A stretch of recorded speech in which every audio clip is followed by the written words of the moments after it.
Just a cool little wrap up on this Pioneer VSX-520 receiver. I finally did end up getting it going. The problem with it, why it didn't come on, was I had two things wrong with it. One, I apparently busted this connector, the 115 volts that goes into the transformer. Excuse me.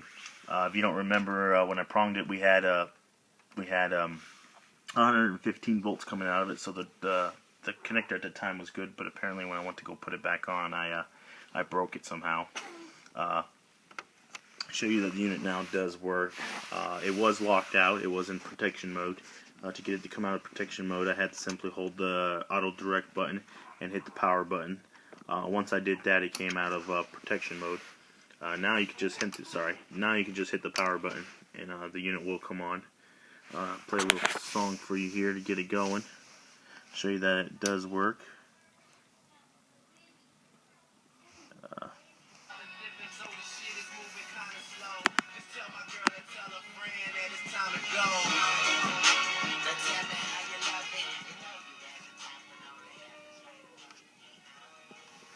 So yeah, there it goes.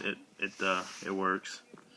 I don't have any knobs on the front of it yet, so I'm gonna have to probably order some knobs off eBay, or see if I can find some from another junk unit. Maybe I'd like to DI or something. But you know, it works. Can't complain, I guess. You know, not bad for a $25, $30 receiver.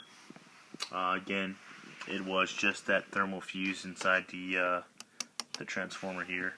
As you can see, I don't know if we can really see it too well. Let's see if I get some light over there.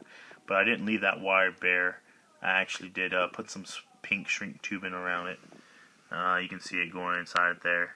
I didn't replace or fix that plastic that I cut out. I had to cut that out, so there's no repairing that. I mean, I could probably hot glue it, but I'm quite sure the transformer would get hot. Actually, it's pretty cool to the touch, but I'm pretty sure, it'd probably melt, maybe, possibly, I don't know. But I think it's good. It's not making any contacts with anything. So I'm just going to go ahead and put the lid back on it and call it a done deal.